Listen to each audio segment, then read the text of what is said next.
네, 여러분 주말 잘 보냈습니까? 용감한 토크쇼 직설 임종현입니다. 어제 국회에서 민주당과 정부 청와대 인사들이 참석하는 고위 당정청 회의가 열렸습니다. 논의된 여러 가지 현안들 가운데 역시 가장 큰 관심사는 검찰 개혁 문제였는데요. 검찰 개혁안의 처리의 속도를 상당히 좀 내겠다, 이런 내용들이 가장 큰 화두였습니다. 당정청의 이런 결정은 2달 넘게 진행되고 있는 조국 정국을 가급적 빨리 마무리 짓겠다라는 뜻이 담겨 있다, 이렇게 볼 수 있을 것 같습니다. 이른바 엑시트를 하겠다라고 볼 수 있는 거죠. 이런 분위기 탓인지 모르겠습니다만 최근에 한 언론이 건설업자 윤중천 씨가 윤석열 총장을 알고 지낸다라는 진술했다라는 보도도 뭔가 이런 상황과 연관이 있는 게 아니냐, 이런 의혹도 사실은 계속해서 좀 목소리가 좀 높아지고 있습니다.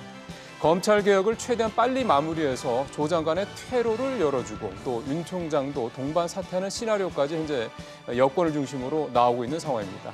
일각에서는 2013년에 있었던 최동욱 당시 검찰총장 사건까지 언급이 또 되고 있습니다. 당정청의 움직임을 중심으로 해서요, 윤석열 총장 의혹 얘기, 또 동반 퇴진 시나리오까지 그 근거와 가능성 여부를 오늘 좀 따져보도록 하겠습니다. 샵 3698로 여러분들 유료 문자 받겠습니다. 오늘 또 세 분의 오늘 말씀하실 패널 모셨습니다. 제 오른쪽으로 동국대 정기남 교수 모셨습니다. 어서 오십시오, 교수님. 네, 안녕하세요. 예, 왼쪽으로 공감과 논쟁 정책센터 장성철 소장 나오셨습니다. 어서 오십시오. 네. 마지막으로 김상일 평론가 오늘 또 모셨습니다. 어서 오십시오, 평론가님. 예. 안녕하십니까. 리포트를 좀 먼저 보고 가야 되겠죠? 오늘 조국 장관이 검찰 추가 개혁안을 발표한다고 그래서요. 어떤 내용들이 담겨 있는지, 반응은 어떤지 이 내용부터 먼저 보시고 바로 본격적인 토크에 들어가겠습니다. 청와대와 정부 여당 고위 인사들은 어제 회의에서 검찰개혁 속도를 높이기로 뜻을 모았습니다.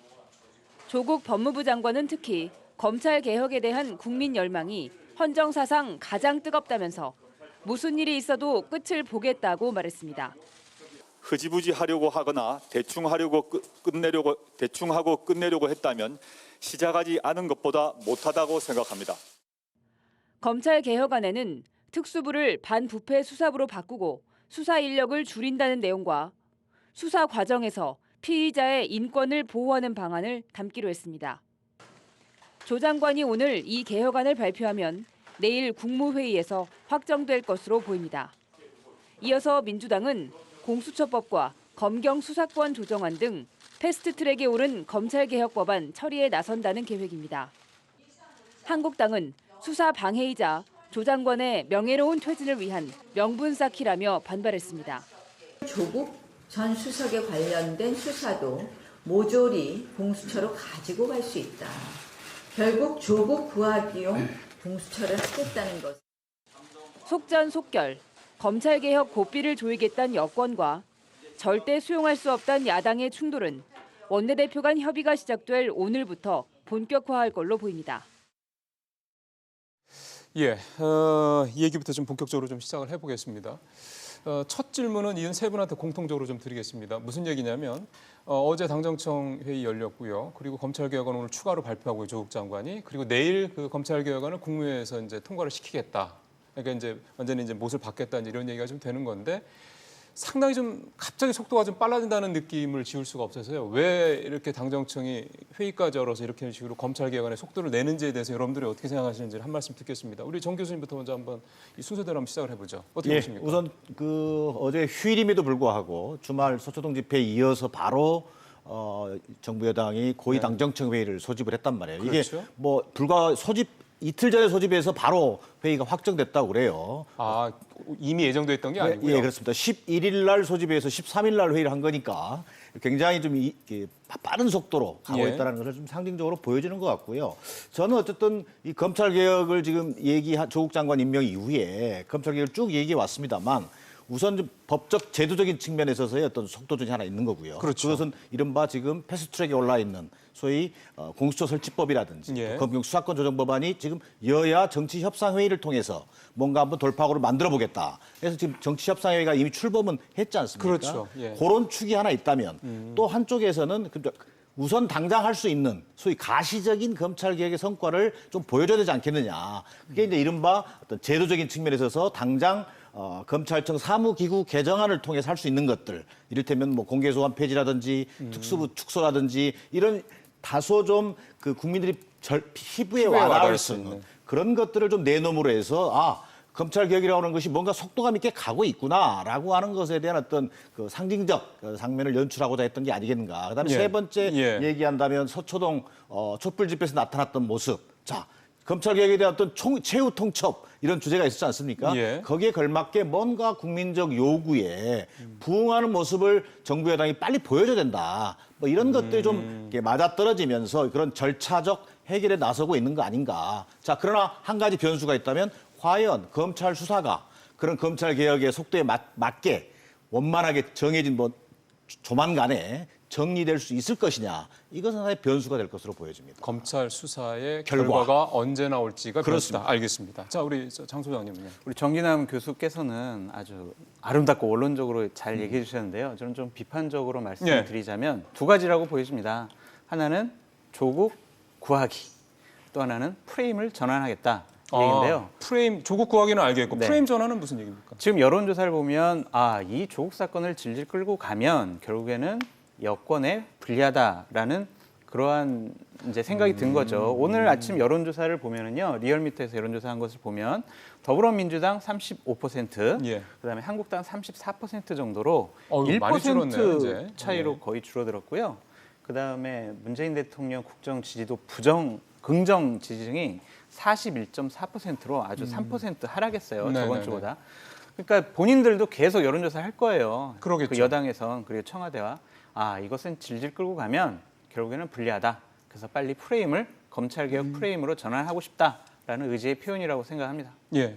사실 저거는 뭐 예를 들어서 전에는 한국당의 지지율이 민주당은 떨어져도 한국당은 안 올라갔다라는 식의 얘기가 있었는데 지금은 확실하게 한국당이 올라가는 쪽으로 움직이고 있군요. 제가 저번 주에 좀 일반인 분들을 좀 만났어요. 네. 그분들이 예전부터 어떻게 말을 했었냐면 최순실 국정농단 사건 이후에 한국당 보수에서는 결코 저 대통령 후보를 내서는 안 돼. 이럴 정도로 되게 강하게 얘기를 비판을 했거든요. 네. 근데 지금은 바뀌어서 나 지금 한국당 싫지만 민주당은 더 싫어. 이런 식으로 바뀌었더라고요. 알겠습니다. 이게 민심의 변화가 아닐까라는 생각이 듭니다. 그러게요. 우리 김상일 평론가님은 좀 어떻게 보고 계십니까? 이 구조를. 뭐 두 가지 다 저는 일리가 있다고 그러겠죠. 봅니다. 예. 첫 번째는 이제 검찰 개혁의 목소리가 높을 때, 물 들어왔을 때 노를 젓자 뭐 이런 측면이 하나 있는 것 같고요. 예.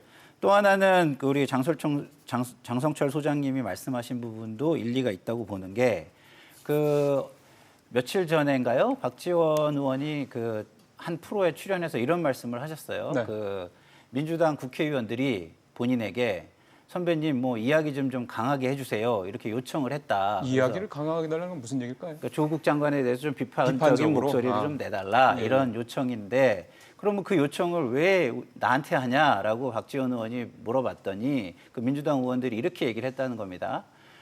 말을 하면은 경선에서 지고 말을 안 하면 본선에서 지게 생겼습니다. 이렇게 얘기를 했다는 거예요. 그것도 말 되네요. 예, 그 얘기는 무슨 얘기냐면 실질적으로 바닥 민심이 출렁이고 있다.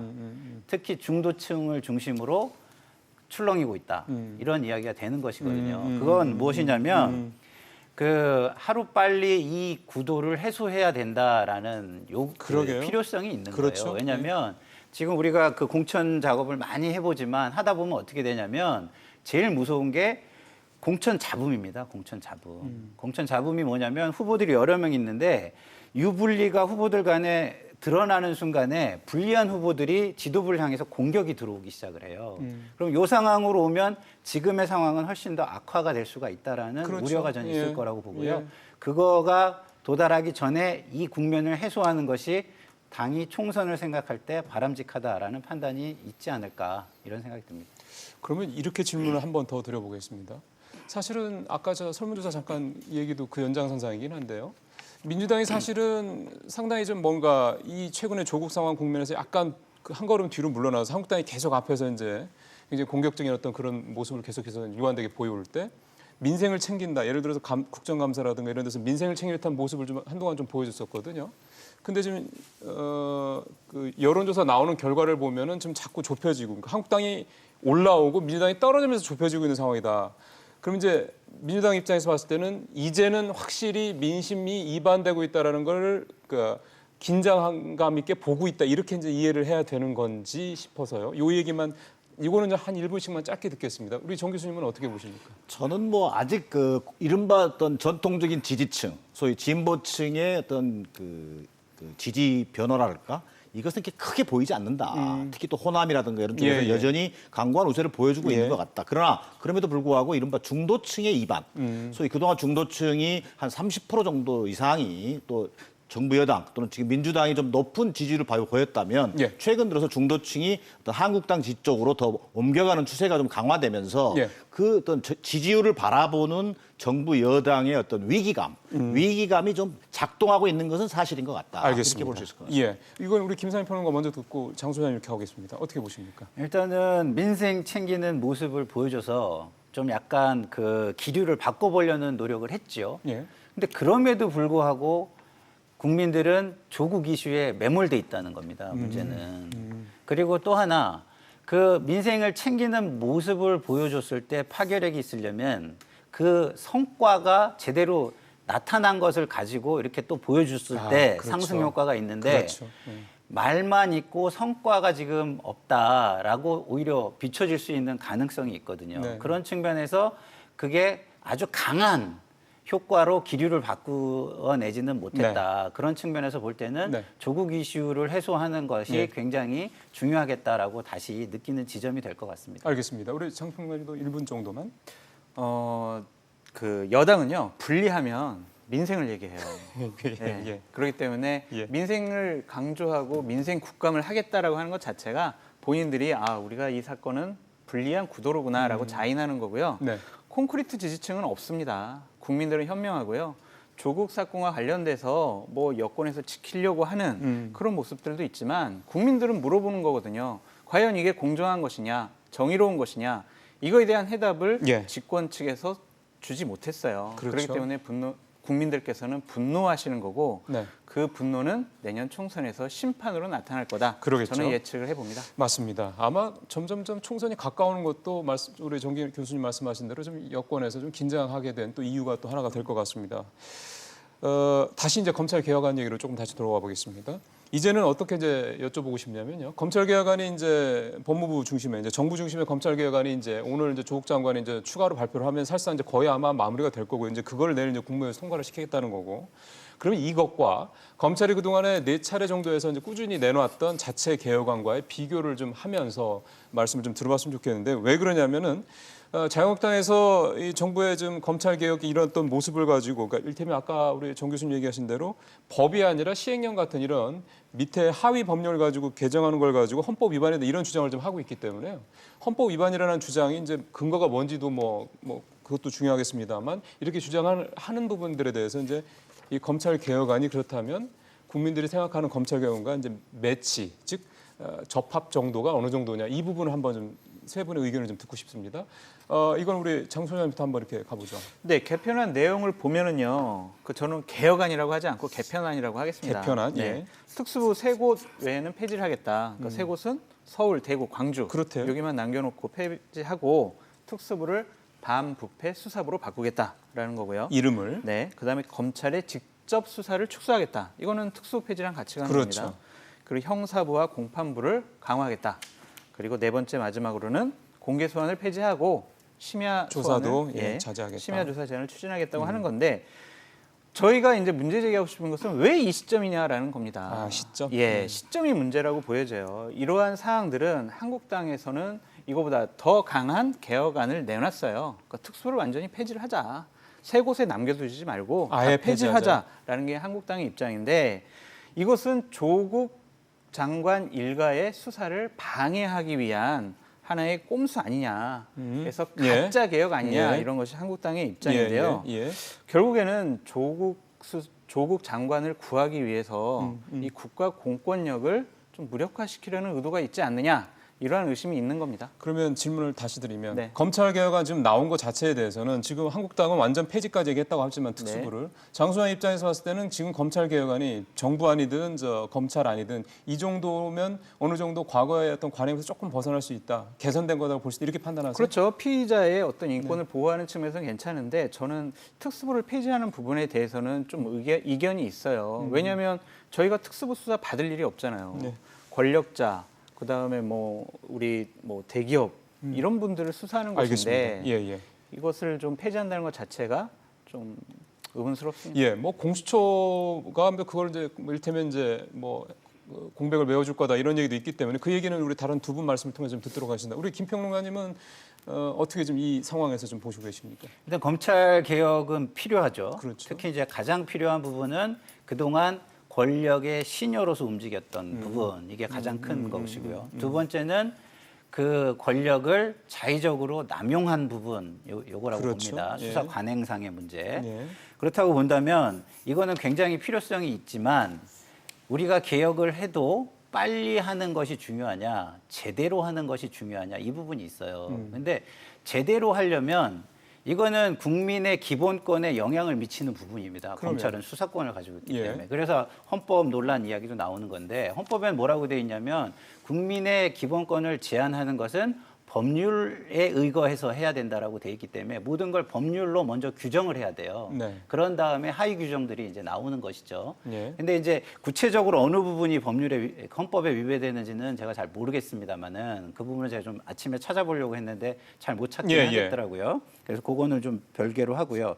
그래서 일단은 순서의 문제로 보면 공수처법과 검경수사권 조정 등의 법이 개정된 후에 하위 규정들을 마무리하는 것이 순서의 문제상은 좋겠다라는 먼저 것이 위에 하나가 있는 있고요. 법을 먼저 만들고 예, 바꾸고 제대로 하기 위해서는. 예. 두 번째는 논란이 지점이 되는 세세한 내용의 부분을 논하지 않고 해도 되는 것이냐의 문제가 있는데 그거는 무슨 그것이 말씀이세요? 이제 피의사실 공표라는 아, 부분이 예. 있는 거예요. 그리고 감찰권 강화라는 부분이 있는 거예요. 그 두 부분이 저는 가장 크다고 봅니다. 피의사실 공표의 부분은요. 예를 들어서 유시민 이사장이 삼성의 이재용 부회장이 포토라인에 쓰는 것이 조리돌림 느낌이 난다 이런 말씀하셨는데 저는 이거 굉장히 말이 안 된다고 봅니다. 네. 얼마나 강한 힘을 가지고 있는 분인데 그것이 국민들한테 좀 더 보여줘야 확실한 수사가 그리고 국민의 눈치를 보면서 수사가 이루어지는 것이잖아요. 근데 그게 없어진다? 그러면 깜깜이, 짬짬이 수사로 갈 가능성도 그렇게 검찰을 못 믿는다면 그 가능성도 봐야 하는 거 아닌가 이런 생각이 저는 들고요. 그래서 거악, 그다음에 거대한 힘을 가진 권력에는 피의사실 공표가 일정 부분, 어느 정도 우리가 합의를 통해서 일정 부분은 인정하고 가야 되는 부분이 있지는 않을까 그런 부분에서 우려되는 게 하나 있고 네. 두 번째는 감찰권 강화인데요. 감찰권 강화라는 건 결국에는 행정부의 힘을 강화하는 겁니다. 이게 별도의 독립기구로 감찰권을 강화하는 게 아니에요. 법무부는 대통령의 직속 그 지휘 체계 안에 들어가 있는 거거든요. 그러면 행정부의 힘을 강화해서 검찰의 영향력을 높인다? 이것은 우리가 검찰 개혁 못지않은 우리의 정치적 개혁 과제가 1번이 제왕적 대통령 권한을 개혁하는 겁니다. 네. 그러면 제왕적 대통령 권한을 강화하는 효과를 가져올 수 있는 이 일을 그냥 논의도 없이 예. 그냥 빠르게 진행하는 것만이 능사인가라는 부분에 있어서 저는 이것은 내용을 좀 더 꼼꼼하게 공청회를 통해서 따져보고 개정하는 것이 좋겠다 이런 의견을 드립니다. 예. 개인적으로는 그러면 검찰에 대한 감찰은 어떻게 하는 게 지금 말씀하신 그런 점을 봤을 때 행정권을 과하게 이렇게 강화하지 않으면서 현재 검찰의 이런 제왕적인 어떤 권력 행사를 그러니까 검찰권 행사를 또 이렇게 어느 정도 견제할 수 있는 저는 방법을 굳이 생각하세요? 얘기를 한다면요. 국회가 있으니까 국회의 일정 부분의 어떤 기능이나 제도를 갖춰가지고 하는 부분이 있고요. 국회가 첫 번째. 그다음에 독립기관인 감사원을 통해서 조금 더 다른 팀을 만들어서 하는 방법이 있을 수 있고요. 네. 또 하나는 기존의 법원이 어차피 견제의 기능을 가지고 있었으니까 아, 법원 내에 법원에서요? 조금의 기능을 더 만들어서 제도적으로 이건 물론 제 개인 의견이니까 많은 사람들의 그 논의를 통해서 예. 사회적 합의를 구하는 과정을 예. 통해서 이루어졌으면 좋겠다 이런 예, 맞는 바람입니다. 말씀입니다. 예. 뭔가 기존에 있던 관행을 좀 개선을 하겠다 그러면은 이제 어떻게 보면 거기서 좀 빠져나와서 숲을 전체적으로 보면서 어떻게 보면 대안을 찾는 게 훨씬 더 좀 효과적일 수 있을 것 같다는 생각이 듭니다. 사실은 국회에다가 이거를 맡기는 거에 대해서는 아마 많은 국민들이 좀 불편하게 생각할 수도 있는 게 국회의원들이 걸핏하면은 뭐 문제 생기면 검찰에다가 이제 고발해가지고 검찰에다가 니들이 좀 우리 해결 좀 해줘라는 식으로 해왔던 거에 대한 문제 제기가 많았던 걸 감안하면 어쨌든 뭐 그렇다고 해서 국회를 완전히 배제시킨다는 것도 조금 다른 문제긴 하고 어쨌든 뭔가 좀 이 부분에 대해서는 얘기를 좀 다양하게 들어볼 필요가 있을 것 같습니다. 마지막으로 우리 정 교수님께서는 어떻게 좀 보고 지난달입니다. 지난달 30일 문재인 대통령께서 검찰의 개혁안을 제출할 것을 지시한 바 그랬죠. 있습니다. 예. 자, 그리고 보면 어찌 보면 한 15일 만에 뭔가 좀 조속하게 초고속으로 뭔가 이 절차가 만들어진 것으로 보여요. 예. 자, 그만큼 검찰 개혁에 대한 국민적 요구는 지금 높다. 뭐 서초동 집회든 광화문 집회든 양쪽 어느 집회를 보더라도 검찰 개혁에 대한 어떤 공통 부문은 있는 거거든요. 그렇죠. 뭔가 정치권이 또는 제도권이 여기에 부응해야 한다라고 하는 그런 관점에서 이번에 검찰 개혁안을 당정청 협의를 통해서 협의하고 오늘 이제 장관을 통해서 발표하게 되는데, 자, 언제까지 제도 탓만 하고 있을 거냐. 뭔가 두 가지 의미죠. 하나는 정치권이 부응해줘야 된다. 검찰 개혁 요구에. 그래서 우선 당장 시작할 수 있는 것. 자, 이를테면 오늘 발표했던 여러 가지 당장의 입법 절차가 없다 하더라도 소위 검찰청 사무기구 규정을 통해서 또 대통령의 훈령을 통해서 할 수 있는 것들은 시적절하게 신속하게 매듭짓겠다. 예. 이런 의지로 하나는 평가할 필요가 있겠다. 예. 자, 두 번째는 자, 더 나아가서 이제 좀 제도적이고 근본적인 문제들. 자, 뭐 헌법 위반이라고 그랬는데 저는 뭐가 헌법 위반인지는 모르겠어요. 그런 논의가 필요하다면 자, 여야 정치협상회의가 지금 또 상위의 예. 테이블이 만들어져 있습니다. 그렇대요. 또 예. 그걸 통해서 뭔가 여야 간의 어떤 의견의 공감대를 모아내고 검찰 개혁이라고 하는 큰 틀에서의 어떤 공감대 속에서 또 우리가 더 세부적으로 해야 될 것들이 뭐가 있는지 저는 충분히 얘기할 수 있을 걸로 보여집니다. 네. 오히려 저는 말로만 검찰 개혁 지금 정치권이 해오면서 예. 결국은 어떤 그런 광장의 정치를 어떻게 보면은 좀 뭐랄까 방치했다 그럴까 조장한 측면도 있거든요. 예. 그런 면에서는 황교안 대표가 지난주에도 여야 정치협상회의에 불참했단 말이에요. 뭔가 정치권이 자기 역할을 해줘야 한다는 거예요. 그런 의미에서 이번에 예. 어떤 시행령 개정을 통한 뭔가 그 개혁안 예. 또는 뭐 아까 개편안이라고 했습니다만 자 직접 수사 축소한 것이 잘못된 겁니까? 예를 들면 형사 공판부 강화한 게 잘못된 겁니까? 그건 아니지 예. 않습니까? 이런 면에서 뭔가 우선 할 수 있는 것들을 하고 또 다음 단계로 나가자 이런 관점도 필요해 보입니다. 알겠습니다. 제가 이제 한 가지 좀 말씀드리고 싶은 게 있는데 이제 내일 국무회의 의결을 거치고 나면 부칙에다가 이제 이것은 언제부터 시행한다라는 시행일을 적시를 해요. 그러겠죠. 그걸 우리가 한번 주목을 해봐야 할 것 같은데 이게 특수부가 폐지한다라는 것을 바로 뭐 다음 달부터 시행한다 뭐 이렇게 되면은 현재 조국 장관 일가를 수사하는 특수부에 파견된 검사들이 네, 네. 원대 복귀할 수가 있어요. 네, 네, 네. 이런 점에 대해서 좀 의구심을 가질 수가 있고 왜 지금이냐라는 거에선 계속 말씀드립니다. 지난 2년 5개월 동안 네. 지난 2개월 동안 본인이 민정수석이었고 법무부 예, 장관도 예, 예. 대통령이 알겠습니다. 임명했는데 왜 이 시점이냐? 예, 예. 이것이 문제라고 생각합니다. 예, 우리 장 소장님 시점 얘기는 이제 계속 반복을 하셔서 이 정도만 듣고 죄송하지만 제가 우려하는 부분은요. 네. 그 좀 전에 우리 정 교수님 말씀하신 부분에 100% 동의합니다. 빨리 해야 돼요. 빨리 해야 되는데 문제는 어디 있는 거냐면 아까도 제가 빨리 하되 제대로 했으면 좋겠다라고 말씀을 드리는 게 뭐냐면 시행령 상위법에서 그 탄탄하게 해놓지 않고 시행령을 개정해서 무언가를 개혁했을 때 문제는 뭐냐면 이것이 법치보다는 인치로 흐를 가능성이 굉장히 높다는 거예요. 또 다음에 또 왜냐하면 바뀌었을 때또 그렇죠. 있으니까요. 장관이 바뀌면 언제든지 네, 바뀔 네, 수 있다라는 점이 있는 거기 때문에 제가 우려하는 겁니다. 예, 예. 예. 기본적으로 우려하신 점들에 대해서 저는 공감이 가요. 자, 조국 맞춤형 만약에 검찰 개혁이라면 저는 실패할 거라고 보여집니다. 결국 국민 맞춤형으로 가는 거예요. 그렇죠. 자, 그런 의미에서 이번 검찰 개혁이 검찰 수사에 어떤 뭐랄까 영향을 미쳐서는 네. 안 된다라고 하는 분명한 가이드라인을 정부 여당이 제시할 필요가 있다고 보여집니다. 예.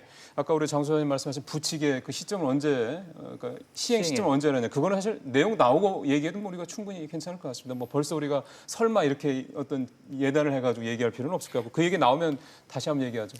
근데 3초밖에 하나만 짧게 30초밖에 안 짧게 되니까. 하나 말씀드리면 저는 좀 아까 우리 정 교수님이 얘기하신 뭐 직접 수사 축소 그다음에 특수부 예. 뭐 축소 이런 거는 다 동의한다니까요. 예. 근데 문제는 뭐냐면 사회적 합의가 필요한 부분이 피의사실 공표 부분하고 감찰권 강화 부분이라는 거예요, 저는. 그것도 내용 좀 나와보고 우리 한번 네. 다시 한번 얘기를 하죠. 분명히 얘기할 기회가 있을 거라고 생각합니다. 앞서 이제 저희가 문제 제기를 했던 게 갑자기 분위기가 뭔가 좀 바뀌는 듯한 느낌이 든다라는 점 때문에 이제 첫 질문을 이렇게 드렸던 거고요. 여기에 연장성상으로 하나가 같은 맥락으로 자꾸 얘기가 되고 있는 게 지난 10일이었죠. 한겨레 신문에서 윤중천 씨 건설업자입니다. 그 김학의 사건으로 아마 많이 언급이 됐던 사람이니까 아마 여러분들 기억을 하실 겁니다. 이 윤중천 씨가 2013년도에 수사를 받을 때 윤석열 총장을 만난 적이 있다라고 진술했다. 그게 이제 보고서 내용에 있다. 이게 이제 보도가 되면서 논란이 시작이 됐고요. 대검이 처음에는 절대 그런 일이 없다고 했다가 몇 시간 뒤에 이름은 있다 보고서에 그렇게 또 정정을 했었습니다. 오늘 아침 한겨레 신문 후속 보도한 내용을 보면 법무부 검찰과거사위원회 김 전 차관, 김학의 전 차관 사건 관련 최종 보고서에 윤중천 씨가 임아무개라는 사람을 통해서 윤 총장을 알고 지냈다라는 진술 내용이 들어있는 걸 확인했다 이렇게 보도를 했습니다. 이 얘기를 이게 이제 시점 얘기도 또 이제 나올 수 있는 부분이어서 이 얘기에 대한 세 분의 생각을 저는 질문을 그냥 이렇게 좀 통으로 드리겠습니다. 여러분들 생각을 좀 듣겠습니다. 우리 김상희 평론가부터 한번 들어보죠. 그러니까 이게 참 그 팩트를 확인하기 전에는 이야기하기가 참 어려운 부분이 있어요. 왜냐하면 지금 한겨레 후속 보도를 보면은 과거사위원회로 넘어간 최종 보고서에 들어가 있다는 거잖아요. 그렇게 얘기를 하고 있죠. 근데 그동안에 진술한 많은 사람들이 면담 보고서 정도에만 언급된 정도지 최종 보고서에는 들어가 있지 않다라고 얘기를 했잖아요. 네. 그렇기 때문에 이게 두 가지의 그 뭐가 진실이냐에 따라서 이게 의미가 확 달라지는 겁니다. 최종 보고서에 있다는 거 아닙니까? 그걸 한겨레가 확인을 하고 얘기한 거 아닙니까? 그러니까 그게 이제 후속 보도의 내용이에요. 그렇죠. 근데 그게 사실이라면 과연 그 한겨레의 보도가 너무 그 과도했느냐? 저는 또 그렇게 보지 않을 가능성이 있단 말이에요. 그렇죠. 왜냐하면 최종 보고서에 담겨 있다면 그 권고를 가지고 확인 작업을 거쳐야 했어야죠. 되는 거예요. 그렇죠. 근데 그동안에 많은 그 참여했던 사람들, 김영희 변호사까지 포함해서 많은 사람들이 뭐라고 얘기했냐면 면담할 때 일부 세 사람 면담 중에서 그 중에서도 또 한 사람 정도의 면담 보고서에만 언급이 돼 있는 것이지 그 이후에는 뭐 더 조사할 정도의 그 가치가 없어서 그러니까 수사할 만한 근거가 조사할 만한 근거가 없었다. 만한 근거가 없어서 이거는 그냥 무시했다라고 했거든요. 근데 지금 한겨레 후속 보도를 보면은 최종 보고서에 그게 분명히 들어있다 이렇게 돼버리면 제가 볼 때는 이거는 전혀 다른 이야기가 됩니다. 예. 그 최종 보고서라는 최종 거니까. 보고서냐 아니냐 이게. 예. 우리 장 소장님 어떻게 보고 계세요? 이 현재 이 논란에 대해서. 이 논란은 저는 이제 정치적 의도를 가진 하나의 해프닝성 사건이다라고 생각이 들었어요. 왜냐하면 윤중천 씨가 금요일 날 저녁에 변호사를 통해서 나는 윤석열을 몰라요. 검증한 적도 없다라고 네, 얘기를 했잖아요. 예. 그러니까 이것은 사실관계가 벌써부터 이제 끝난 거죠. 근데 오늘 한겨레 신문에서 최종 보고서에서 있다라고 보도를 했지 않습니까? 네네. 그렇다면 최종 보고서를 오픈을 하든지 최종 보고서를 작성한 사람들이 거기에 나와서 증언과 진술을 해야 되지 않을까. 맞습니다. 그래야 사건이 풀리지 우리가 네. 모르는 상황에서 이 얘기 저 얘기 해봤자 소용이 맞는 없는 얘기예요. 일이다라는 생각이 듭니다. 최종 보고서를 한겨레 신문이 입수를 했으니까 그거에 네. 대해서 오픈해서 다 볼 수 있게 하면 되는 거지. 네. 심지어는 이제 그 김경록 PB의 1시간 27분짜리인가요? 그 전체 녹취록하고 KBS가 인터뷰한 그것도 거의 대부분 다 오픈이 된 상태니까 정기랑 교수님은 이 상황을 좀 어떻게 요즘에 해석하고 계세요? 역시 이제 사실 규명이 대단히 중요하다. 맞습니다. 자, 한겨레의 어떤 문제 제기에 대해서 다소 성급했다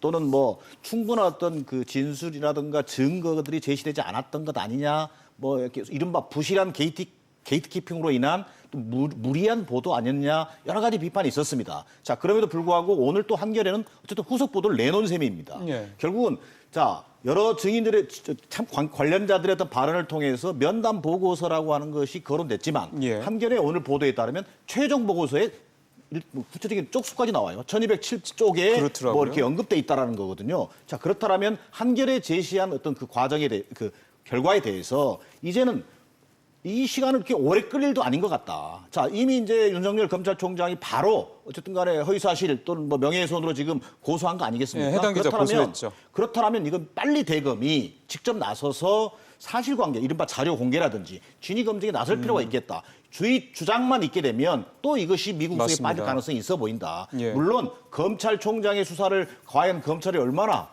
해낼 수 있겠냐 이렇게 지적할 수 있겠습니다만 이것은 오히려 검찰의 명예라든가 검찰총장의 도덕성이라는 관점에서 검찰이 신속하게 수사해서 결과를 내놓는 게 맞다. 자칫 이것을 한겨레가 다시 입증해라 이렇게 가는 것은 저는 뭐 언론 보도에 따른 책임은 묻더라도 그 어떤 이 진위 규명 또 사실 규명의 책임은 지금 검찰로 넘어와 있다. 신속한 어떤 판단이 필요하겠다 이런 생각입니다.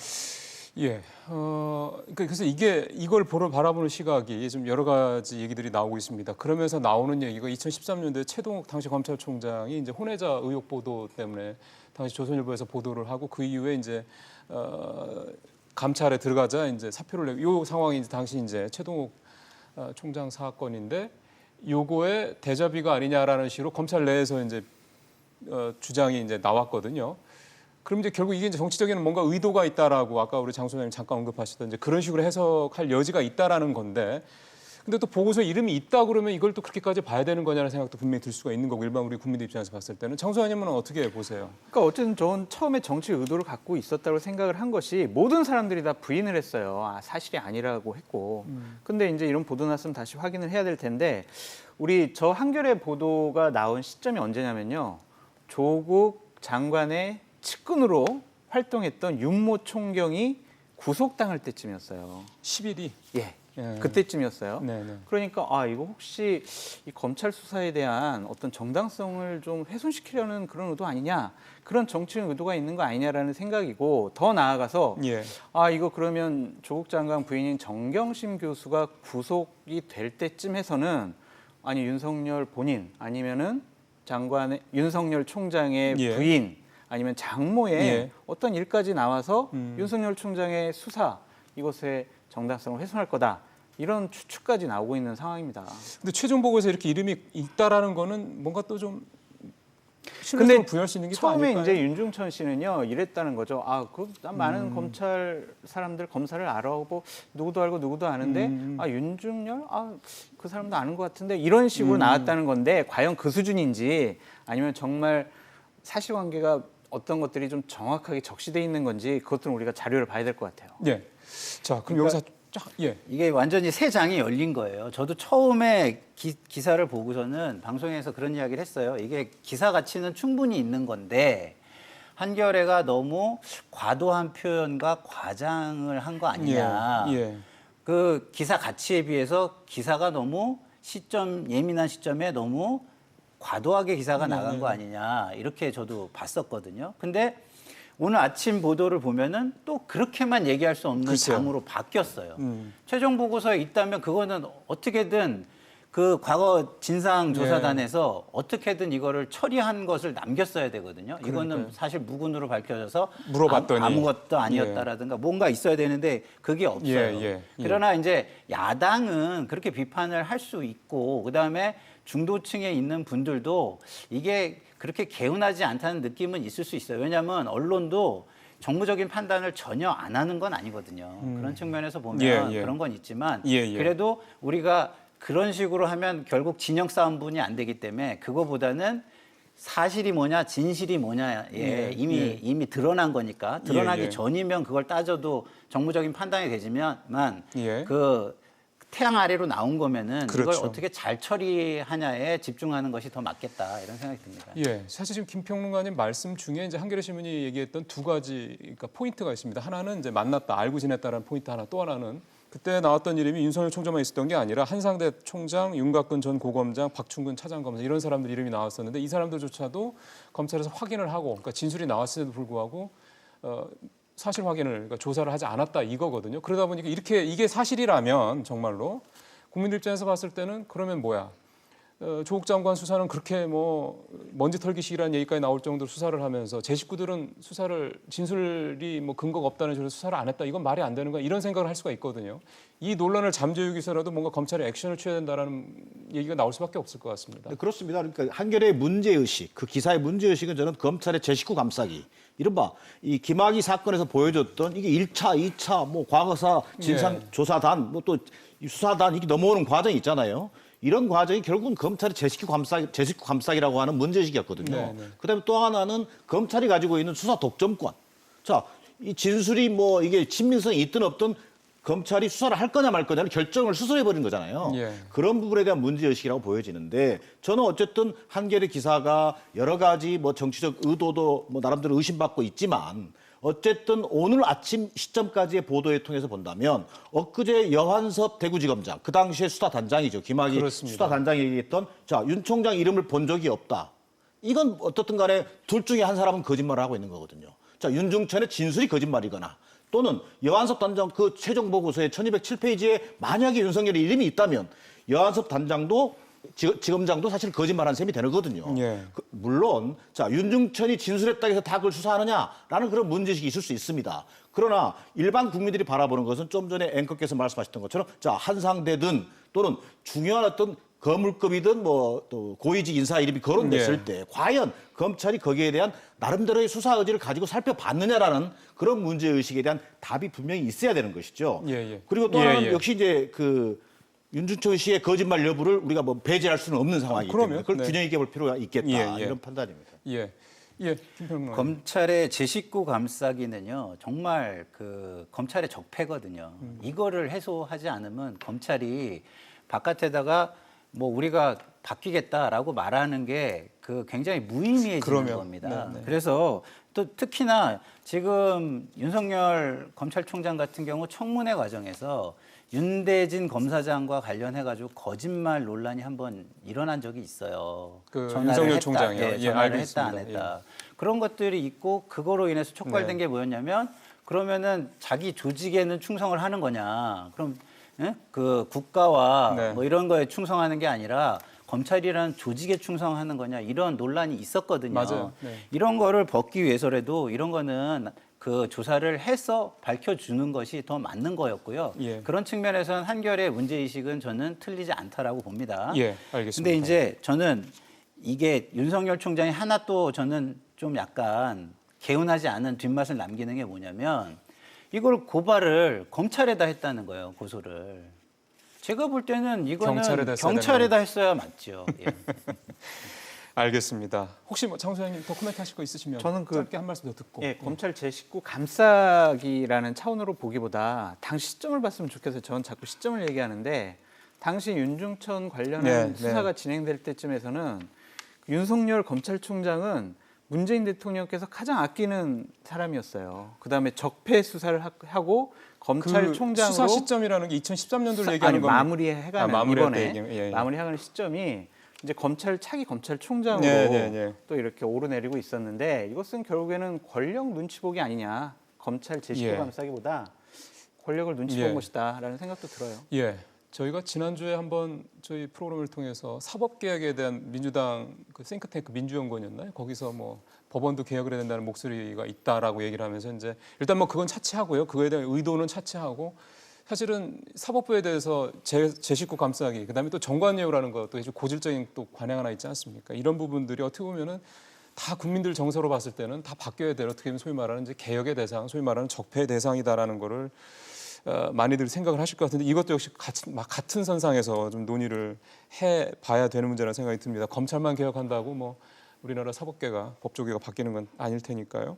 자, 한겨레 신문 관련된 얘기는 이 정도 하겠습니다. 사실은 이제 그 최종 보고서를 모든 국민들이 다 볼 수 있을 정도가 돼야지 이 부분에 대해서는 더 이상 논란이 확산되지 않을 것 같아서 이제 마지막으로 조 장관 가족 수사 얘기로 좀 이제 마무리를 좀 해서 넘어가도록 하겠습니다.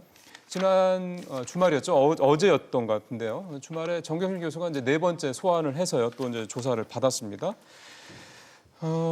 그래서 조 장관 가족 수사가 이제 2달여가 지났죠. 지금 얘기 나오는 거는 70여 군데 이상의 압수수색이 있었고요. 수십 명이 소환 조사가 됐고 말씀드린 대로 정 교수 4번째 소환이 됐고 자녀들 다 소환돼서 조사를 받았고.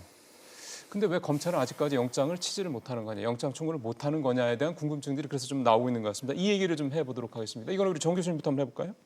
자, 일단 지금 유시민 이사장이 얘기를 했어요. 뭐 이를테면 검찰 수사 마무리할 때다.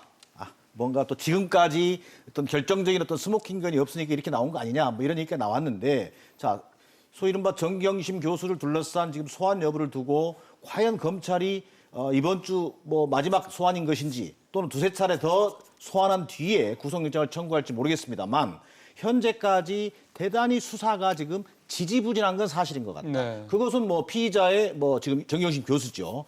어떤 노골적인 수사 지연 전략에 검찰이 좀 말려 들어간 측면도 있을 수도 있고 또한 그동안이 검찰이 엄청난 양의 압수수색과 뭐 소환 조사를 했음에도 예. 불구하고 아직 결정적인 뭔가 스모킹건을 찾지 못했을 수도 있겠다. 그거 유시민 이사장이 얘기하는 것 그걸 중에 유시민 하나죠. 이사장이 파고든 거거든요. 예. 자, 결론적으로는 지금 우리가 사실관계에 대해서 정확하게 얘기할 수 없습니다만 어쨌든 정경심 교수는 이른바 장관 부인으로서 누릴 수 있는 소위 이른바 공개 소환 어떤 뭐랄까 이 심야 조사, 이런 모든 것 장시간 혜택을 다 조사. 입었어요. 예. 그러면서 충분히 지금 조사를 받고 있는데 경우 시간이 많지 않다. 검찰 입장에서는 이번 주 15일 법무부 국감 17일 뭐 대검 국감입니다. 네네. 이 과정에서 또 한 번 이것이 논란이 될 거거든요. 그러겠죠. 그래서 저는 어제까지 소환 조사가 이뤄졌습니다만 한두 차례 소환 이후에 바로 정경심 교수에 대한 증거인멸 혐의라든지 또 사모펀드 의혹과 관련해서 검찰은 구속영장을 치는 방법으로 갈 수밖에 없을 것이다. 그 이유는 영장 기각 여부에 상관없이 검찰 수사의 어떤 정당성과 명분을 갖기 위해서라도 저는 영장 청구 절차에 돌입할 것으로 보여집니다. 예. 장소연 먼저 하시겠어요? 네, 예. 제가 봤을 때는 두 가지인데요. 하나는 집권 세력이 지금 조국 장관 수사에 대해서 어마어마하게 압력을 가하고 있는 거에 대한 부담감도 있는 것 같고요. 예. 두 번째로는 계좌 추적, 그 다음에 휴대폰 압수수색 이것이 네. 안 되고 있어요. 검찰이 계좌 추적을 못한다는 게 말이 됩니까? 지금 조국 장관 부인과 예. 조국 장관에 대한 계좌 추적을 하겠다, 휴대폰을 압수하겠다는 거에 대해서 법원에서 영장을 다 기각을 해서 가장 핵심적인 스모킹건이 될 수 있는 이 자금의 흐름, 그리고 휴대폰의 통화 내역 이런 것들을 검찰이 확보하지 못하고 있습니다. 법원이 계좌 추적, 이거는 사모펀드 문제 때문에라도 계좌 추적이 이루어지지 않으면 네. 사모펀드에 대한 의혹이 확실하게 검증이 안 될 텐데 법원이 영장 발부를 안 하는 이유가 있다고 그럽니까? 글쎄요, 그거는 법원에 물어봐야 될 것 같은데요. 저도 그 기사를 본 적이 없어서. 맞습니다. 결국에는 이것은 권력의 눈치 보기가 아니냐. 아, 법원에 법원이? 그렇게 이제 해석할 수가 있는데 아니 이렇게 수많은 의혹을 갖고 있는 분들에 대한 계좌 추적과 휴대폰 압수수색을 못한다는 것 자체가 이 검찰의 수사 능력 부족인지 아니면 유시민 장관 같은 분들이 계속 검찰에 대해서 당신들이 적폐 세력이야라고 얘기하는 그런 것이 때문인지 저희들은 알 수는 없지만 어쨌든 이런 것들의 수사에 대한 한계가 있는 것 같아요. 그렇기 때문에 조금 더 예. 다른 자료들을 보강을 해서 구속영장을 취하겠다라는 의도 같은데 이 부분이 해결되지 않으면 다음 재판에 가서도 그렇죠. 상당히 좀 불리할 수 있지 않을까 하는 예. 생각이 듭니다. 뭐 법원에서 계좌 추적에 대한 영장 발부를 안 했다라는 거는 법원에서 판단했을 때 말씀하신 대로 외압을 느껴서 뭐 그럴 수도 있겠고 또 하나는 그럴 만한 어떤 근거가 미약해서 예를 또 들면 그럴 수 조국 있을 장관에 거고요. 대해서는 아니 민정수석이었고 지금 현직 장관인데 네네. 다른 보호해야 될 사생활들이 있지 않냐 아니면 국가 기밀 같은 게 있을 수 있다. 그렇기 때문에 우리가 휴대폰 압수수색 영장은 제시를 우리가 발부를 못 해주겠다. 이제 이런 것으로 알려졌거든요. 휴대폰은 그렇다 치는데 영장 계좌 추적 문제는 조금 다른 문제 같아서요. 그래서 여쭤보는 거거든요. 저희들이 그것에서 예. 합리적으로 의심을 하는 거죠. 왜 이게 발부가 안 될까? 그러면 법원에서 계좌 추적 영장을 이제 검찰이 요청한 거에 대해서 발부를 안 기각을 했다라는 했다는 거는 거. 예. 확인이 되는 거고요. 네. 예, 알겠습니다. 김평론가님.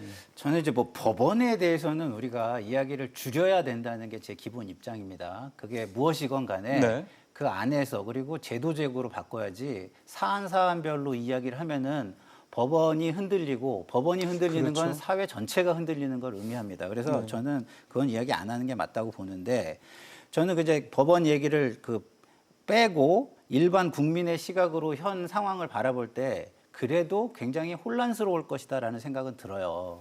왜냐하면 이런 겁니다. 자, 우리가 만약에 노트북을 있다라는 의심을 받았는데 그것에 대한 실체를 만약에 안 밝혀진다?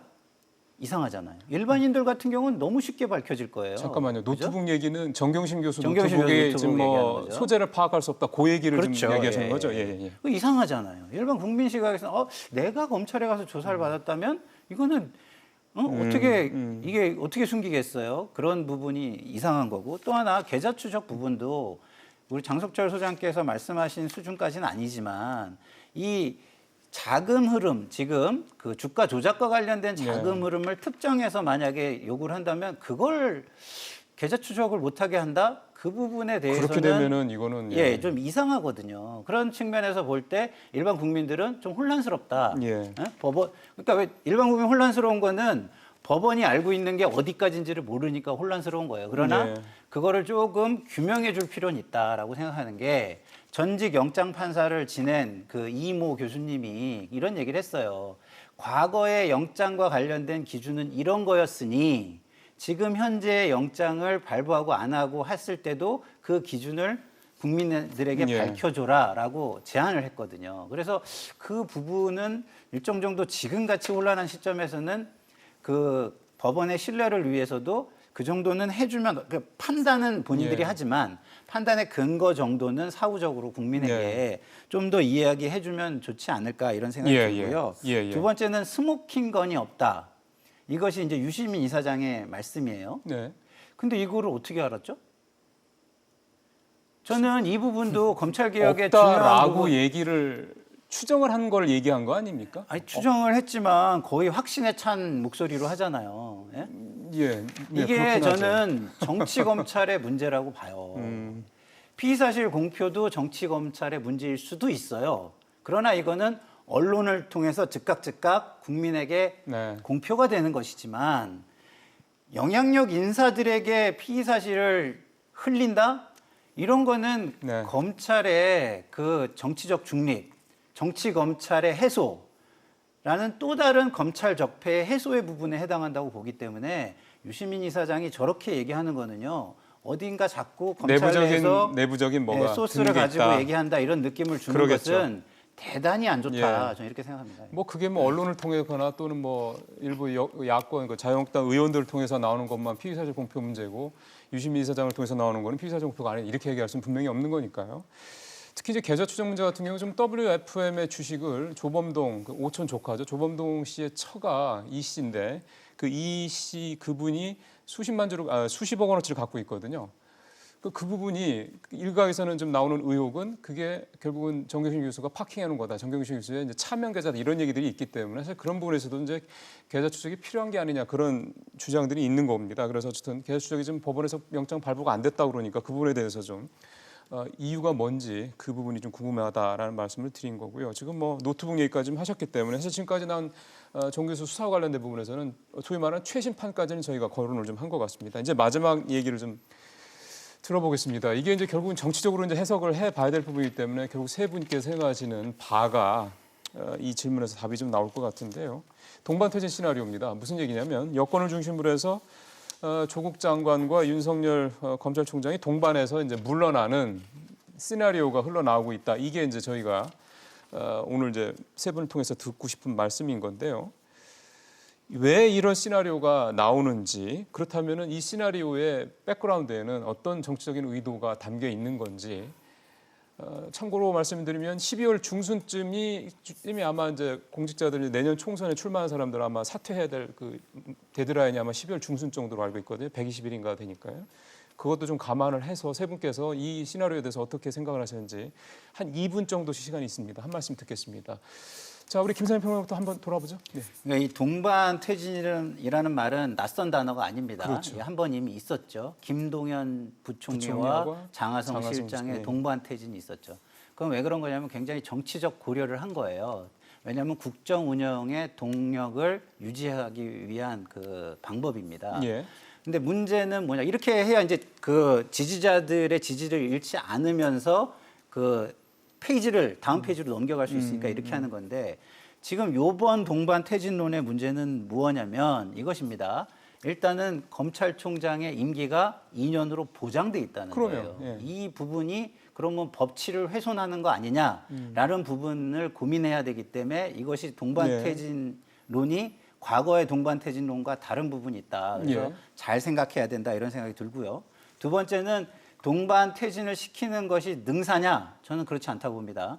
왜냐하면 윤석열 총장이 이렇게 여기저기 눈치 안 보고 수사를 한다 그러면 여전히 패스트트랙이라든가 이런 야권에 대한 수사도 엄정하게 할 수 있는 커다란 명분을 여기서 얻는 것이기 때문에 그렇죠. 여권 입장에서는 또 이후에 진행되는 페이지는 결코 불리하지 않을 수 있는 페이지가 될 수도 있기 때문에 저는 이게 잘 생각해야 되는 부분이라고 생각하는데 아이디어 차원에서는 지금 현재의 형국을 해결하고 지지층의 이반을 막는 방법으로는 충분히 나올 수 있는 아이디어다 이렇게 생각합니다. 그러니까 일종의 엑시트의 방법으로서는. 자, 우리 정기란 교수님 얘기 들어보죠. 이게 이제 정부 정책이라든지요, 또 뭐 인사 문제라든지 여러 가지 중요한 의사결정에는 항상 찬성 여론이 있고 반대 여론이 있을 수 있지 않습니까? 네. 근데 그것이 예상했던 것보다 엄청난 저항으로 나타나거나 그럴 경우에 대비해서 저는 항상 정부 여당은 플랜 B를 가지고 있어야 된다. 소위 이른바 다른 말로 하면 출구 전략입니다. 그렇죠. 예, 자, 이게 진짜. 플랜 A가 예를 들어서 정책적인 면에서 본다면 우리가 소주성 공방, 소득주도 성장 정책과 관련된 집권 초기에 엄청난 공방이 있었지 않습니까? 마찬가지로 그것을 고집하는 것이 중요한 것이 아니라 자, 이것이 경제 현장에서 먹혀들지 않을 때 네. 또는 뭔가 부작용이 나타날 때는 플랜 B를 가지고 네. 준비하는 게 저는 정부 정책 담당자들의 기본 역할이라고 생각합니다. 저는 그런 의미에서 지금 나오고 있는 이른바 검찰개혁, 사법개혁을 조기에 완수한 뒤에 조국 장관에게 뭔가 명예롭게 퇴진할 수 있는 길을 만들어줘야 되는 것 아니냐라고 하는 것은 정부 여당, 특히 민심과 맞닿아 있는 민주당으로서는 당연히 고민하고 검토해야 될 사안이다. 그리고 그런 어떤 흐름이 지금 언론 보도를 통해서 일부분 나오고 있는 것 아니겠는가. 저는 이렇게 예상을 하고 있고요. 예. 그 과정이 이제 결국은 과연 그러면 얼마나 이게 조직적으로 이루어지고 있느냐. 이를테면 자, 청와대는 지금 아마 민정수석실을 중심으로 광범위한 여론 수렴에 나선 걸로 뭐 돼 있단 그러겠죠. 말이에요. 예. 자, 그리고 또 정부는 어떻게 합니까? 대통령 어저께 고위당정청 통해서 속전속결로 대통령의 지시에 발맞춰서 15일 만에 검찰 개혁을 내놓습니다. 국민들에게 자, 이거라도 먼저 하겠습니다. 이렇게 가고 있지 않습니까? 그러면 이제 국회는 자, 문희상 선거장이 중심이 돼서 여야 정치협상회의라는 것을 출범을 시켰습니다. 이걸 통해서 또 야당을 설득하고 야당과 함께 뭔가 제도적인 문제를 해결하려고 하는 노력, 이런 일련의 어떤 움직임들이 저는 정부 여당이 당연히 해야 될 고민이고 바람직한 방향이다. 자, 그러면 과연 11월 말 중심, 11월 뭐 중순이 될지 말이 될지 모르겠습니다만 과연 조국 장관은 퇴진하는가?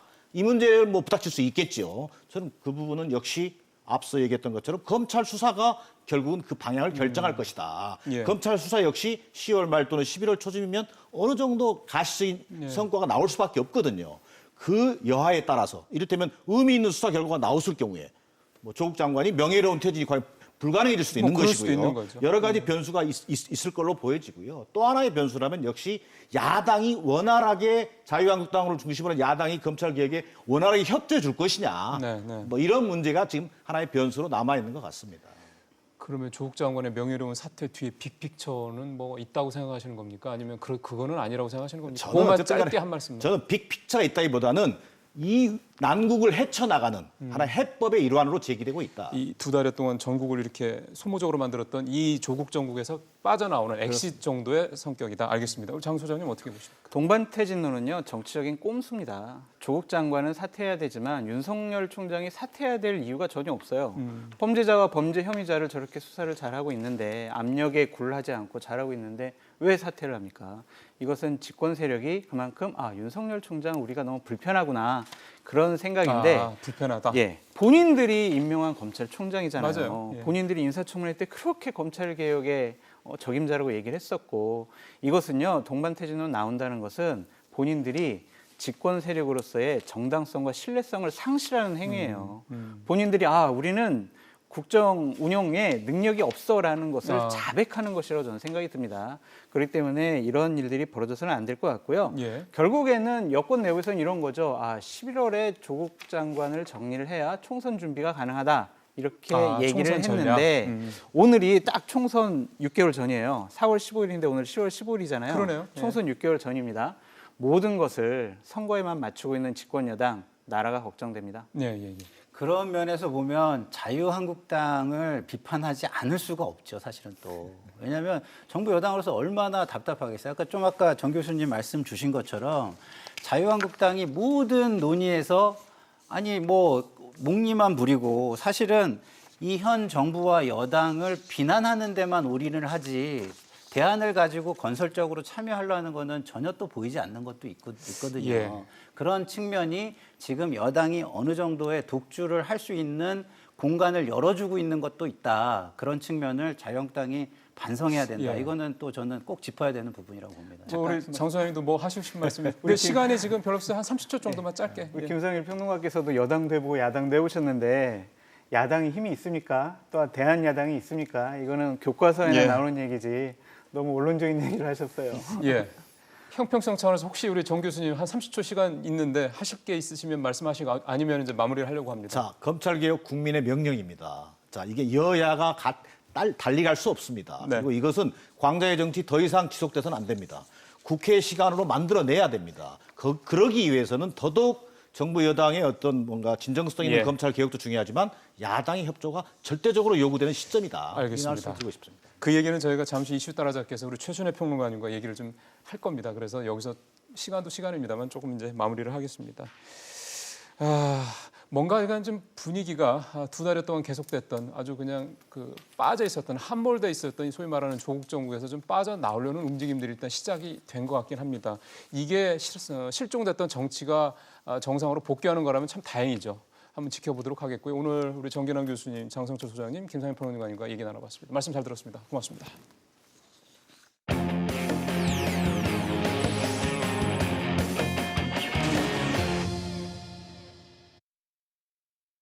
이낙연 국무총리가 나로이또 일왕의 즉위식에 참석하기 위해서 우리 정부 대표 자격으로 일본을 방문합니다. 다음 주 화요일입니다. 22일부터 사흘 일정인데요.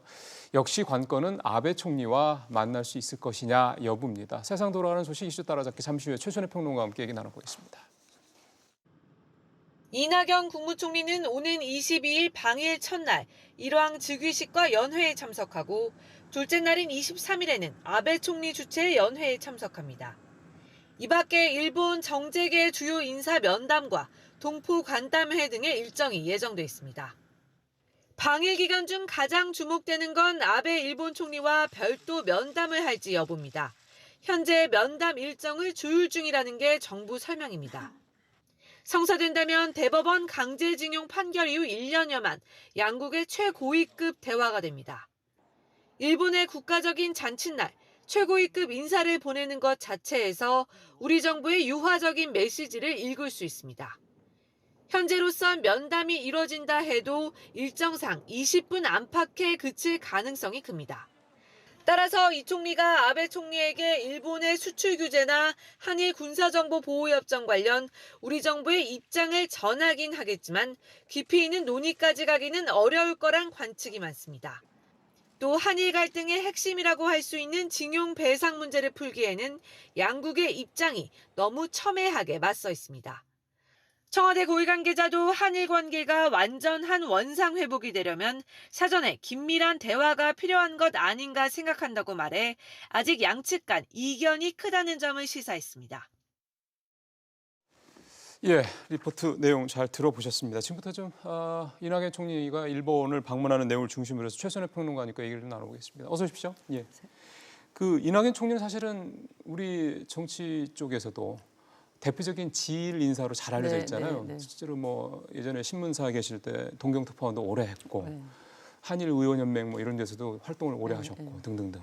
그래서 뭔가 좀 아베 총리를 만난다는 그 일정이 좀 확정된 건 아니죠? 조율 중이라고 조율 해요. 중이다. 2박 3일인데 이제 마지막 날 정도에 별도로 이제 아베 총리랑 좀 이렇게 회담을 깊이 있는 대화를 좀 하려고 하는 것 같아요. 근데 뭐 들리는 얘기로는 아베 총리하고 소주도 같이 2005년에 네, 아베 총리가 이제 의원 시절에 그러네요. 예, 또 이낙연 총리도 의원 시절에 그러네. 그래서 서울에 왔을 때 이제 소주잔도 기울인 적이 있고 또 이제 이낙연 총리는 또 일왕도 좀 일면식도 있고 그래서 그래요? 예, 그래서 이제 이 일본에서는 이게 사실 경사스러운 날이잖아요. 그럼요. 네, 그래서 그럼요. 우리나라에서 이제 최고위급 인사를 이제 보내는데 문제는 이제 거기서 끝나는 것이 아니라 지금 워낙 한일 관계의 문제가 지금 상당히 지금 심각하다고 할 수 있을 상태니까 네. 그거를 좀 풀 수 있는 어떤 기회로 우리는 좀 활용하려고 하는 것 같고 좀 총리가 이제 가서 어떤 대통령의 메시지를 갖고 가는 그러겠죠. 거 아니냐, 그러니까 예. 어떤 사실상의 특사 역할을 하는 거 아니냐라는 이제 예측을 많이 하고 결과적으로는 좀 이렇게 대화의 어떤 모멘텀을 마련하는 기회가 되길 이제 바라는 거죠. 예. 사실은 원래 외교안보 전문가들이랑 이 주제 그때 이제 아마 지소미아 얘기했을 겁니다. 얘기할 때 많이 나왔던 것 중에 하나가 우리가 일본과의 관계를 풀 수 있는 키 중에 하나가 22일 날 일왕 즉위식 때 문 대통령이 직접 참석하는 거다. 이 얘기를 하신 분들이 몇 분 계셨었어요. 일단 그거는 물 건너간 얘기가 된 거잖아요. 그죠? 예, 직접 가기에는 아무래도 근데 이제 급이 조금 이제 우리가 과한 거죠. 왜냐하면 대통령께서 가셨을 때는 단순히 이제 축하 사절의 일원으로 가는 것 이상의 어떤 물밑 교섭이 이루어진 상태에서 그러니까. 한일 간의 관계를 그러니까 풀 수 있는 마지막 어떤 단계여야지 그렇죠. 예. 사전에 물밑 교섭과 어떤 대화가 없이 그냥 축하 사절만으로 간다? 아, 그거는 그거는 좀 아니고. 이제 과한 거고 이제 대통령께서 안 움직이고 총리가 간다는 얘기는 사전에 그 정지 작업이 없다라고 볼 수 있는 거잖아요. 그리고 총리가 가서 움직이는 것도 지금 우리가 이제 흔쾌히 뭘 내놓는 게 아니라 좀 조심스럽게 접근하고 있는 상황이기 때문에 아직 뭐 대통령이 움직일 상황은 아니다라고 이제 볼 수 있는 거죠.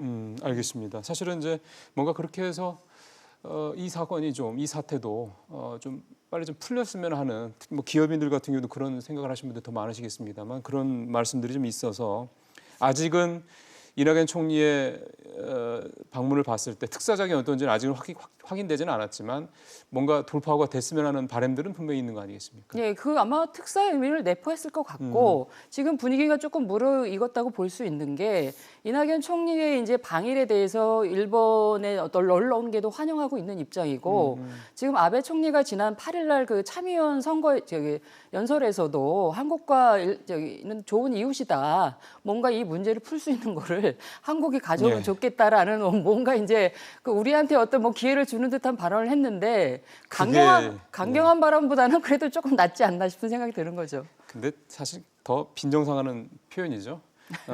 사회가 좋았으면 좋겠다. 너네가 하는 거에 따라 달라있다. 이런 식으로 뭐 예전에 했던 표현 거기서 바뀐 게 없다는 또 해석도 좀 나와서 어쨌든 뭐 뭔가 양측이 다 겉으로는 강경한 어떤 모습을 보이고 있더라도 속으로는 특히 이제 수면 아래에서는 뭔가 좀 이 사태가 장기화되는 거에 대해서 피차 예, 그렇죠. 좋아하지 않는 거는 다 알고 있기 때문에 뭐 그래서 뭐 그 어부지리 효과 얘기하는 거 보면 중국이나 딴 데서 어부지리를 얻을 거다라는 식으로 얘기 나오는 거 보면은 뭔가 좀 조금씩 좀 좁혀가야 되지 않을까 그런 생각이 좀 듭니다. 이 정도 하고요.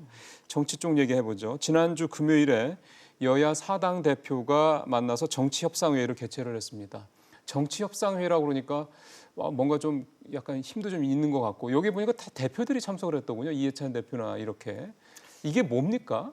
그게 이제 기존에 초월에 그 각 당 대표들이 국회의장하고 정기적인 모임을 갖기로 했어요. 초월에? 그게 예, 그 초월의 어떤 또 다른 이름이라고 할 수 있고, 근데 이제 차이는 뭐냐면 이 구성의 차이는 이 당장 이제 패스트트랙 법안을 처리하기 위해서 네. 그 각 당 대표 플러스 실무진 한 사람들을 추천하기로 했어요. 각 당 대표들이 물론 의장 님 쪽에서도 그렇고 그래서 이제 1+1이 되는 게죠. 그러네요. 의미상으로는. 그래서 실질적으로 이제 그 패스트트랙 법안 처리를 하는 데 있어서 진전을 좀 보자. 특히 이제 국회의장실에서는 이거를 이제 엄청 투여를 하고 있는 거거든요. 예. 그리고 이제 거의 뭐 국회의 시간, 문의장의 시간이라고 할 정도로 모든 권한이 이제 그 본회의 부의가 되면 그 의장의 권한으로 가고 있기 때문에 그거를 이제 의장 쪽에서는 이런 구성체를 통해서 뭔가 대화 타협을 통해서 이제 결과를 도출하려고 하는 이제 하나의 이제 모색이라고 볼 수 있는 거죠. 예, 문 의장이 사실은 28일인가 9일이었죠. 검찰 개혁안 그 패스트트랙에 네, 올라가 네. 있는 거 그거를 본회의 부의하겠다 뭐 이런 얘기도 일단 꺼내는 상황이기 때문에 그런 면에서 뭔가 이 상황에서 좀 뭔가 좀 빨리 좀 뭔가 속도를 내보자 이런 뜻으로도 좀 볼 수가 있겠네요. 근데 일단 그 질문부터 그렇게 보십니까? 그래서 이제 그게 실질적으로는 그러면 특히 이제 문제가 되는 그러니까 선거제 개혁은 이제 지금 자동으로 가고 있기 때문에 맞습니다. 문제는 없어요. 근데 문제는 사법개혁 법안이거든요. 그렇죠. 그것이 이제 상임위가 이제 법사위인데 법사위에 이제 보통 다른 상임위에서 통과가 되면 법사위 90일을 거치고 본회의로 가고 이러는데 그렇죠. 그게 자동 부의되는 이 사법개혁 법안은 특이하게도 이제 소속 상임위가 이제 법사위예요. 네. 그래서 이제 이 사법개혁 특위에서 결정된 거를 그게 이제 소관 상임위가 법사위인데 또 다른 91일 동안을 줄 거냐 말 거냐의 이제 논쟁의 지점이 있는데 민주당은 이제 끝났다는 얘기고 90일 둘 한국당은 필요 없다. 다시 줘야 된다는 예, 얘기고. 그래서 10월 29일 날 본회의 네. 자동 부의한다는 거고 예. 한국당은 그럼에도 불구하고 90일을 다시 줘야 된다는 법사위에 얘기예요. 줘야 되니까 1월 28일 날 내년. 그 본회의 부의되는 게 맞다라는 거고 근데 이제 이 의장실에서 유권 해석을 해보니 민주당 안도 맞고 한국당 안도 맞고 이렇다고 판단하고 있어요. 그래서 제3의 안이 또 하나 있는 게 뭐냐면 사법개혁 특위에서 이게 종료된 게 8월 31일이에요. 그렇죠. 그래서 그 시점에서 계산을 하면 카운트를 그 시점에서 시작하면 이 90일 동안에 법사위에 두면 본회의에 부의되는 시점이 이제 12월 3일이 되는 거예요. 예. 이 3안도 가능하다고 그래서 이 세 개가 다 맞다. 그렇게 보는 거죠. 그러면 이제 평균적인 시간은 12월 3일 정도 그러네요. 되는 거죠. 그것이 예. 선거제 개혁안도 본회의에 부의되는 시점하고 얼추 비슷하기 때문에 11월 27일인가 언제 되죠? 11월 28일. 28일. 예, 그렇게 되면 이제 요번에 정기국회가 12월 10일 날 이제 끝나니까 다 뭉뚱그려서 그러네요. 한꺼번에 12월 달에 네. 뭐 정확히는 뭐 10일이 될지 그 전이 될지는 모르겠으나 본회의를 아마 표결에 붙이지 않겠냐. 네. 이런 얘기들이 지금 나오고 예. 있죠. 그러니까 지금 네 당이 자유한국당 빠지고 네 당이 들어가서 만약에 그 12월 3일에 어쩌면 중재안으로 간다고 그러면 어떻게 보면 이제 민주당 안보다도 한 달 한 반여 뒤고 한국당 안보다도 한 달 조금 더 되고 한 달 반 좀 더 되겠군요. 이렇게 그러니까 어느 정도 좀 중간점인 것 같긴 한데 근데 이제 이런 얘기들을 들어가서 자유한국당이 직접 자기들 목소리를 내줘야 되는데 황 대표는 여기 불참했다고 하니까 그러면 좀 궁금해지는 게 왜 이분은 이 정치협상이라는데 불참을 했을까라는 데 이제 관심이 모아지는 거거든요. 뭐 이미 기자들한테 얘기는 했다고 황 대표는 얘기를 하더라고요. 예, 그래서 아까 말씀하신 거고 이제 시기에 대한 중재안이 곧쪽 좀 될 거고 네. 중요한 건 이제 법안 내용에 대한 이제 심의예요 서로 간에 그렇겠죠. 이제. 예, 특히 이제 사법개혁 법안은 지금 논의되고 있는 것이 올려진 패스트트랙 법안하고 약간의 차이도 있고 네. 지금 그래서 그거를 지금 협상하는데 시간이 필요하다고 보는 거고 한국당 입장에서는 네. 특히 지금 그 조장관 수사와 맞물려 가지고 이거를 어떻게든 어떤 이제 여권 주변에서 압박하고 때로는 이제 수사 방해라고 느껴질 정도의 심한 말도 나오고 있잖아요. 그래서 수사를 어떻게든 빨리 마무리하면서 이거를 공수처로 가져가려고 하는 거 아니냐라는 의심을 좀 하고 있거든요. 한국당 쪽에서는. 그랬을 때 지금 공수처법안 특히 뭐 가장 이제 관건은 공수처 법안이죠. 그거에 대한 지금 이제 논의를 그러면 이제 숙성의 시간을 더 갖자, 논의를 하는 시간을 갖자라고 그래서 이제 그 문희장실에서는 이렇게 시간이 필요하다고 얘기를 하는 거고 민주당 쪽에서는 어쨌든 11월 달에 빨리 밀어붙이겠다는 네. 거고 11월 달에 밀어붙이겠다는 거는 예. 조 장관 11월 사퇴서라고 맞물려 있는 거기 때문에 지금 이 드라이브가 한국당 입장에서는 계속 이제 끌려가는 거 아니겠어요? 그리고 이게 찬찬히 논의할 수 있는 시간을 갖기보다는 뭔가 여권에서 타임 스케줄을 가지고 계속 이제 끌고 가는 입장이니까 한국당 입장에서는 예. 시간도 좀 필요하고 일단은 이제 문 의장이 출장 중이시고 21일 날 돌아오나 그렇죠? 그때부터 아마 본격적인 논의가 시작될 테니까 예. 아마 첫 모임에는 좀 뭐 빠져도 깊이 있는 논의가 되지 않겠다라고 이제 판단한 것 예. 같습니다. 근데 어쨌든 예. 이게 지금 이 광장의 정치에서 이제 국회 정치, 예. 국회 시간으로 왔기 때문에 예.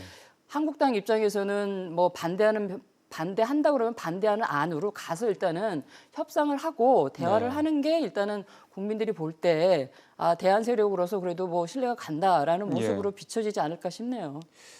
원론적인 질문을 좀 드려야 될 것 같습니다. 패스트트랙 법안, 패스트트랙이라는 게 잘 안 되던 거를 이제 올려서 일단은 일정 시간이 지나면 이제 본회의에 자동으로 네. 올라가게 해서 그 법안의 처리를 그러니까 그 일종의 이제 여야를 압박하는 거죠. 이렇게 날짜가 정해져 있으니 그 사이에 너네들 빨리 협상해서 결론을 내서 이제 네. 통과를 시켜 이건데 지금 90일이 이제 그 해당 상임위원회 이제 이렇게 소위 말하는 숙성되는 시간이 있는 거잖아요.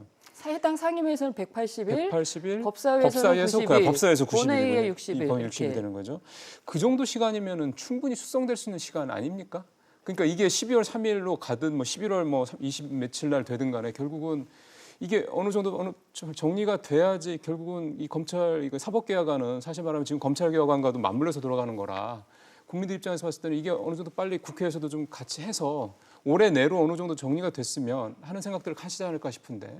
그 정도의 시간이면 충분하죠. 그러니까요. 마음과 의지만 있으면 충분하고. 그러니까 내년 1월 28일까지 굳이 갈 필요가 없지 않냐는 그런 생각들이 좀 들어서. 어쨌든 제가 볼 때는 올해를 넘기지 않을 것 같아요. 그러니까, 특히 이제 이것이 말씀하신 대로 사법개혁 법안이 선거제 개혁안하고 맞물려 가야 될 것이고 네네. 선거제 개혁안은 어쨌든 12월 안에 종결을 해야 만약에 통과된다 그러면 그거에 일단 후속 작업이 필요하기 때문에 그렇죠. 시간이 필요하고 그렇죠. 또 12월 17일 정도에 또 아마 예비 후보 등록 날짜일 거예요. 그렇게 되면 사실은 이제 이게 정해지지 않으면 이제 맞아요. 예. 출마하려고 하는 분들한테 상당히 이제 혼란을 줄 수가 그렇죠. 있기 때문에 그것도 이제 정리할 필요가 있고 예, 그다음에 키를 쥐고 있는 문 의장이 어쨌든 올해 안에 끝내려고 하는 의지도 조금 있는 것 같고 그래서 네, 네. 아마 이게 모든 게 12월 안에 지금 뭐 갈무리가 되지 않을까 싶네요. 예. 그 지금 뭐 사실 또 자유한국당 관련해서 뭐 패스트트랙의 소환에 불응하기로 했고 이거에서 나경원 대표는 국감 끝나고 난 이후에 날짜를 좀 조정하겠다 이런 얘기도 하는 것들도 결국은 글쎄요 국민들 입장에서 봤을 때는 그냥 좀 할 건 좀 빨리 하고 뭔가 이렇게 넘어가는 게 뭔가 좀 더 정당으로서의 어떤 좀 민주적인 모습을 또 국민들한테 보여줄 수 있지 않을까 그런 지적들이 좀 나와서 이 정치 협상의 불참 문제 때문에 좀 여쭤본 거고요. 오늘 마지막 질문은 이 얘기를 좀 해야 될 것 같습니다. 서초동 집회가 이제 서초동 촛불 집회가 지난 토요일을 마지막으로 이제 일단 이제 중단하기로 했거든요. 물론 전제는 뭐 언제든지 나올 수 있다. 검찰 개혁안이 지지부진하면. 그런데 지금 분위기는 검찰 개혁안이 뭐 지지부진할 분위기는 이제 아닌 것 같고 굉장히 좀 빠른 속도로 진행되고 있기 때문에. 네. 광화문 집회도 지난 9일을 이제 끝으로 해서 이제 더 열린다라는 얘기는 아직 없는 것 같고 일종의 이제 소위 말하는 광장 정치, 거리 정치가 이제 어느 정도 이제 정리가 됐다 이렇게 봐야 되겠습니까? 어떻게 보십니까? 서초동 집회는 그 시민연대 측에서 말하기를 시즌 1의 마감이다라고 얘기를 했어요.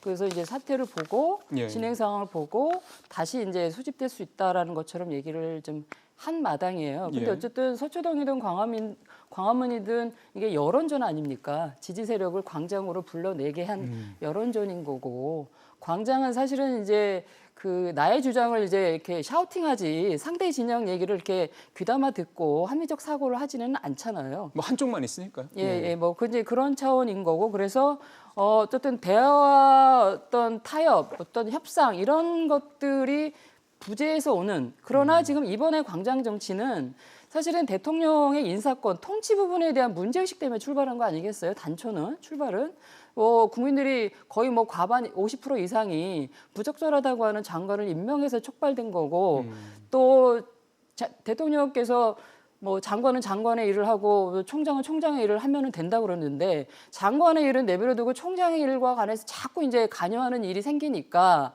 그 부적절한 장관이라는 이미지에다가 자꾸 이제 그 본인의 어떤 문제에 대해서 수사하는 것들이 객관성이 보장된다고 보장이 안 되니까 국민들은 더 이제 광장으로 나온 거고 그거를 또 이제 그 조국 장관을 지키기 위한 또 이제 서초동 집회가 이제 먼저였던 거 아니겠어요? 네. 그 맞불로 이제 10월 3일 광화문 집회가 있었던 거고, 그러니까 그 원인과 결과를 따지면 이렇게 맞물리는 문제가 있고 시작은 어쨌든 대통령과 조 장관으로 비롯된 거죠. 근데 그것이 어쨌든 여권에 계속 지금 이제 피해를 주고 있는 거잖아요. 그러니까 여권이 계속 이제 부메랑을 맞고 있는 거잖아요. 마치 작은 개미 구멍에 뚝을 무너뜨리듯이 대통령의 지지도가 지금 계속 떨어지고 있고 총선을 앞두고 이게 사실 불리하다고 이제 판단을 할 수밖에 때문에. 없고 그렇기 때문에 지금 뭐 많이 들리는 얘기가 이제 출구 전략을 모색한다는 거 아니겠어요? 근데 어쨌든 이 국민들이 이 다른 것도 아니고 대통령의 그 통치 부분 때문에 광장으로 나온다는 거는